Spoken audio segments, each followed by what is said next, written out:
decided to do this now because, fuck it, now I actually have something that could fit as a sword.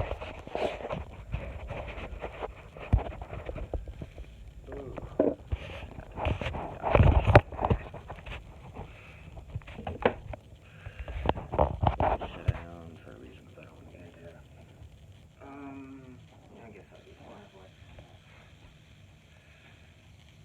Now,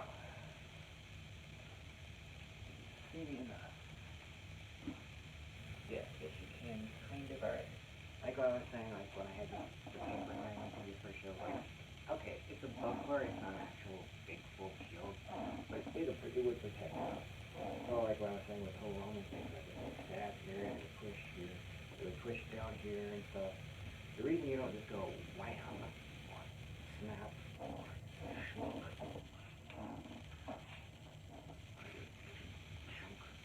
because again, there's this person right next to you in the whole Roman formation. That's why they use the stab. Like you might be the guy and the girl in the front here, pushing off to come there, pushing there, and whatnot.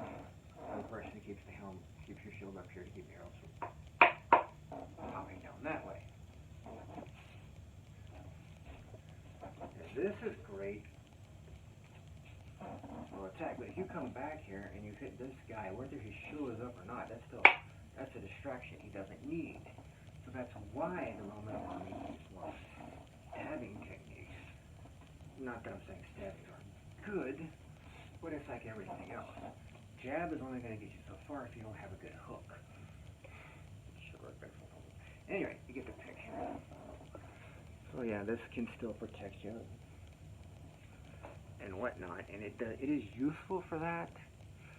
But again, like I was trying to say before, when I only had the noose, but I didn't actually have a shield, or in this case, actually a buckler. Okay, now I see why it's a buckler. Yeah.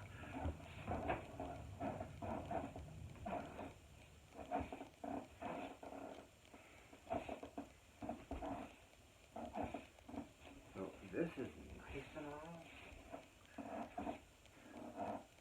But again, when I'm coming here, I gotta watch out for the press behind me. And that's also why they had the style of swords that they had, because it worked better as a weapon.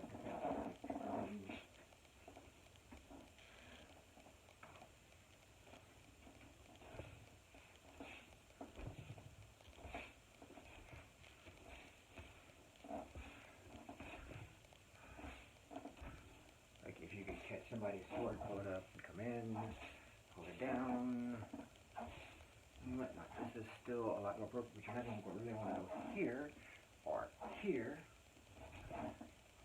there. You could. But again, the whole time you've got to watch out, because you're going to have somebody here and here. But there are two people on either side. And if I'm blocking this and I'm coming like this, I got to make sure I don't hit this person next to me, or this person next to me. Or again, this person, yeah.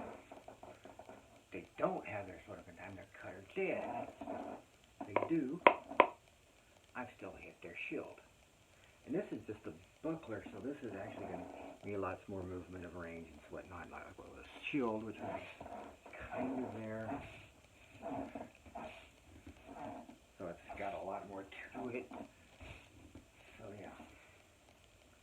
And yes, of course, obviously when you're using a shield, the only time you move it over is if somebody's here and you're pushing their weapon out the way. You're not going to move it to do a strike. That would be stupid. Because you can still just strike without moving it out. Because this is plenty of range and whatnot.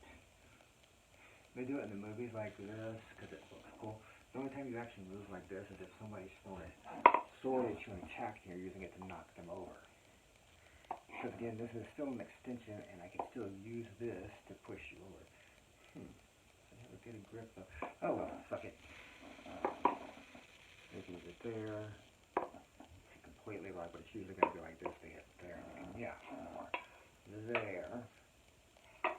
But again, it's going to be, yeah, if you're saying, well, fight it, no, you're not really going to fight it. Very rarely you're going to make, even with this buckler, that would be a pain in the ass to try. So you can imagine with that big ass fucking shield they had in the Roman army.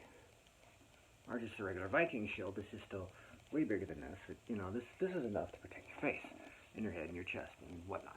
Like, your vital organs can still be protected by this. It's just way easier with the other thing. So,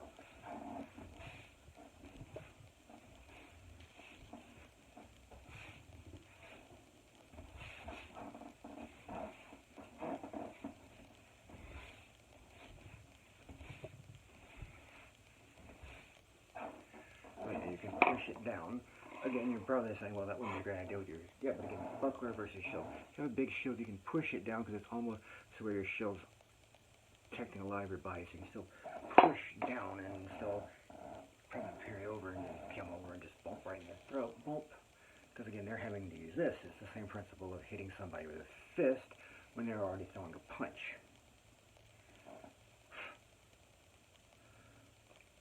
That's why sword and shield is going to always be better than just a sword. You can still block with this, but it's not just because of the cutting thing, because I can block with this part right here.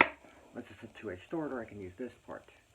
I don't have to necessarily put, the cutty part, the edge to where it's going to hit there. You know, I don't have to hit you up, and I can hit it with this, I can hit it with the back.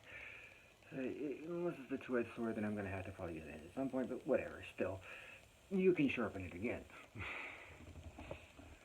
But again, the shield does have the advantage of getting it the fuck out of your way, and you can use this attack if you're one-on-one and strike.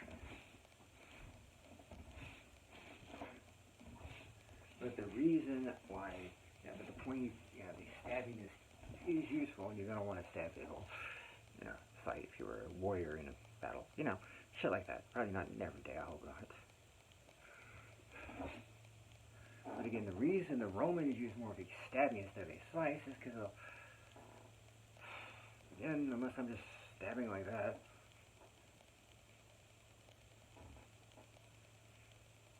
if I get any type of torque on it, I mean you can maybe do a slice if you're doing just a wrist slice, but can't do that. You can go.